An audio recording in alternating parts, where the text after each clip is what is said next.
Israel और Iran के संघर्ष के बीच में अमेरिका की एंट्री और इस एंट्री के बाद रीजनल यानी कि क्षेत्रीय और ग्लोबल यानी कि वैश्विक भू राजनीतिक स्थिरता पे क्या प्रभाव पड़ रहे हैं, इसी पे आज बात करेंगे। नमस्कार, मैं प्रदीप हूं, आप थिंक 360 देख रहे हैं। तो बात करते हैं पड़ोसी पाकिस्तान से। वहां के जो रक्षा मंत्री हैं ख्वाजा आसिफ, उन्होंने दावा किया है, साहब खाने को नहीं दाने अम्मा चली भुनाने, कि साहब सभी मुस्लिम देश जो है वो इजराइल के खिलाफ एकजुट हो जाएं। अब वर्तमान में इस्लामी देश जो हैं वो आपसी पंगों में उलझे हुए हैं, संघर्षों, मतभेदों, ये वो। क्योंकि आज मैं अगर बात करूं, आज से 51 साल पुरानी कि फरवरी 1974 में लाहौर में Organisation of Islamic Cooperation IOC के दूसरे शिखर सम्मेलन में पाकिस्तान के तत्कालीन प्रधानमंत्री जुल्फिकार अली भुट्टो ने इस्लाम के लिए खून बहाने का संकल्प लिया था और इस्लामी देशों की एकजुटता की उम्मीद व्यक्त की। उस समय से ये था कि साहब इस्लामिक मामला एक तरफ रहेगा, बाकी सारी चीजें इस्लाम के लिए खून भी बहाएंगे। लेकिन उसके बाद मिस्र, जॉर्डन, UAE, बहरीन, मोरक्को और सूडान जैसे कई देशों ने इजराइल को राजनीतिक रणनीतिक मान्यता दे दी, राजनयिक संबंध भी स्थापित कर लिए। तो भुट्टो की जो बात है वो किसी गोल डब्बे में बंद हो गई।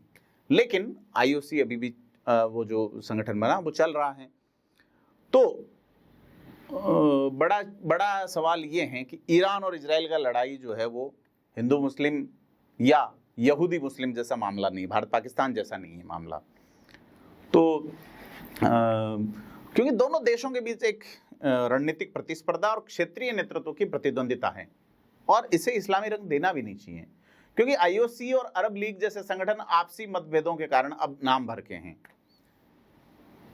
सऊदी अरब और ईरान के बीच सुन्नी बनाम शिया और राजशाही बनाम इस्लामी क्रांति की पुरानी प्रतिद्वंदिता है। और अजरबैजान जैसे शिया बहुल देश हैं, उनकी नजदीकी इजराइल से है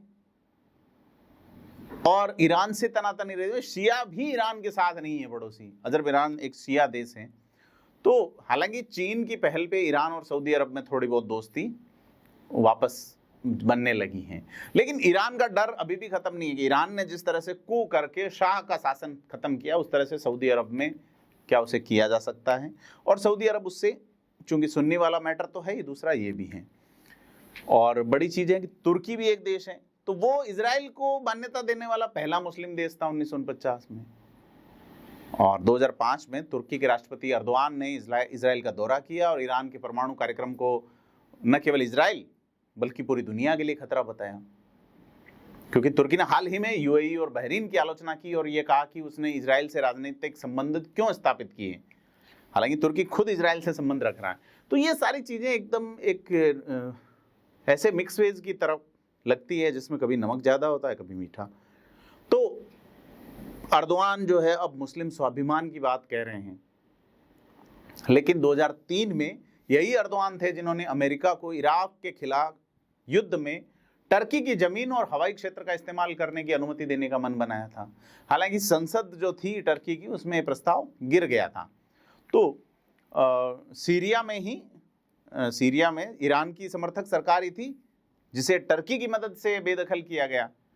तो एक तरह से ईरान हारा था तुर्की के हाथों।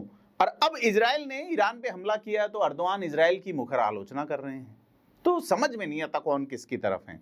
खैर, अब हर अरब देश में अमेरिका की फौज मौजूद हैं और कहते हैं कि खाड़ी क्षेत्र में 70,000 अमेरिकी सैनिक हैं जिनके पास एक्स्ट्रा टेरिटोरियल राइट्स हैं। और खाड़ी के इस्लामी देश अमेरिका के रणनीतिक साझेदार हैं और उनका भरोसा अभी भी अमेरिका पे है, लेकिन वे ईरान पर भरोसा नहीं कर सकते।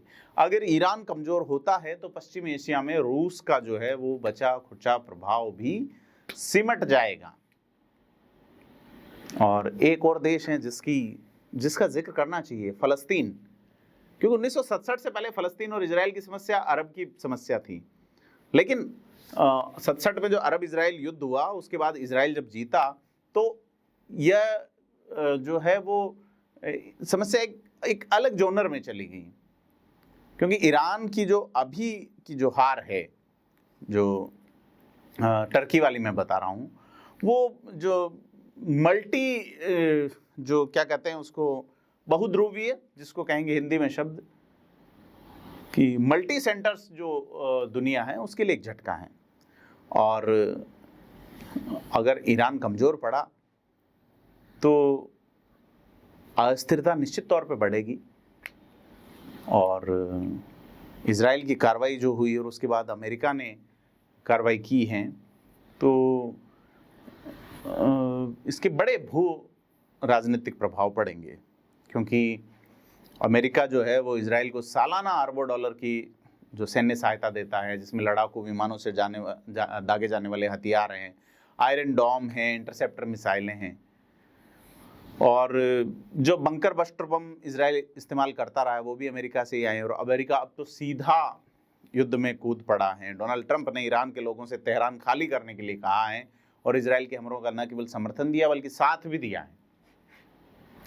तो यह जो है कि ईरान में यह युद्ध केवल एक दूसरे को हराने का नहीं है, क्योंकि इजरायली प्रधानमंत्री बेंजामिन नेतन्याहू का एक बड़ा मकसद ईरान में सरकार बदलना है। जो पूर्व के शाह हैं उनके बेटे को शायद वो वापस सत्ता सौंपने के मानस में हो, क्योंकि इजराइल के शुरुआती हमलों में ईरानी रिवॉल्यूशनरी गार्ड कोर के कमांडर और कई आला अधिकारी मारे गए, और इससे इजराइल को उम्मीद है कि वह ईरान में शासन को स्थिर कर सकता है और विद्रोह के लिए रास्ता बना सकता है। हालांकि ईरान में सत्ता परिवर्तन हुआ भी तो ये स्पष्ट नहीं है कि प्रक्रिया कहां तक पहुंचेगी, क्योंकि वहां जो विपक्ष हैं, प्रतिपक्ष है, वो भी काफी डिसेंट्रलाइज, बिखरा हुआ है और नेतृत्व का कोई स्पष्ट विकल्प है नहीं। क्योंकि ईरान में सबसे ज्यादा ताकत जो है सशस्त्र बल और अर्थव्यवस्था को नियंत्रित करने वाले कट्टरपंथियों के पास है। क्योंकि ईरान के पूर्व शाह का जो बेटा है रजा पहलवी, जिसका मैं जिक्र कर चुका, कि उनके गुटों को इजराइल विकल्प के रूप में देख सकता है, लेकिन उनकी लोकप्रियता देश में सत्ता परिवर्तन के लिए थोड़ी पर्याप्त नजर नहीं आती। और दूसरे जो है मुजाहिदीन इखलाक और अन्य जो प्रतिपक्ष के समूह है वो ईरान में ज़्यादा लोकप्रिय नहीं है। क्योंकि बड़ी चीज़ ये है कि ईरान की जो सत्ता बदलने के इजराइल की उम्मीदें हैं वो अब मजबूत हुई है अमेरिका का साथ दिए जाने के बाद। अमेरिका ने जिस तरह से हमला शुरू किया है, और चीन जो है वो इसमें हमलों की निंदा कर रहा है। भारत ने एक मध्य मार्ग अपनाया है। चीन अपना BRI प्रोजेक्ट जो है उसमें 400 अरब डॉलर का निवेश ईरान में कर रहा है, और चीन ईरान रेल कॉरिडोर जो है वो मध्य एशिया और यूरोप तक उसकी व्यापारिक पहुंच के लिए एक बहुत बड़ा और इम्पोर्टेंट है।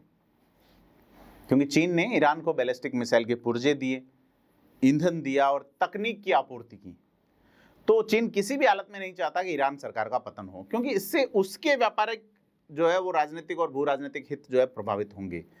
और चीन हालांकि सैन्य टकराव में सीधे तौर पे शामिल नहीं होता, लेकिन वो आपूर्ति, मेडिकल और अन्य हेल्प जरूर करता है।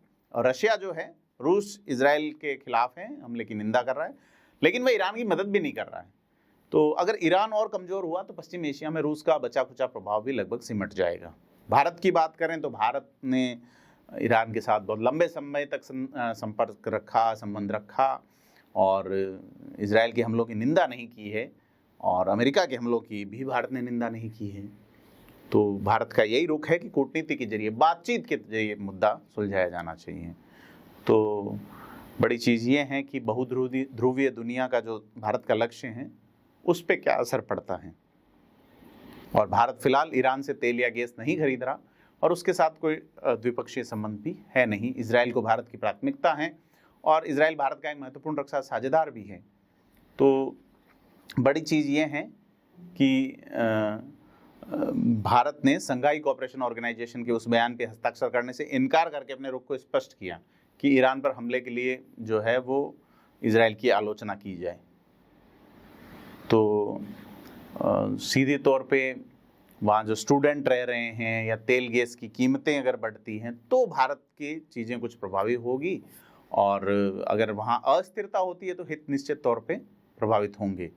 हम पहले भी जिक्र कर चुके हैं कि हॉर्मुज स्ट्रेट जो है वो अगर बंद होता है ईरान की ओर से तो ग्लोबल जो तेल की सप्लाई है वो बंद होगी, और इससे क्षेत्रीय जो विभाजन है वो और गहरा होगा, और शक्तियों का जटिल हित लगातार सामने आएगा। आपको क्या लगता है, कमेंट करके बताएं, वीडियो को लाइक शेयर करें। धन्यवाद।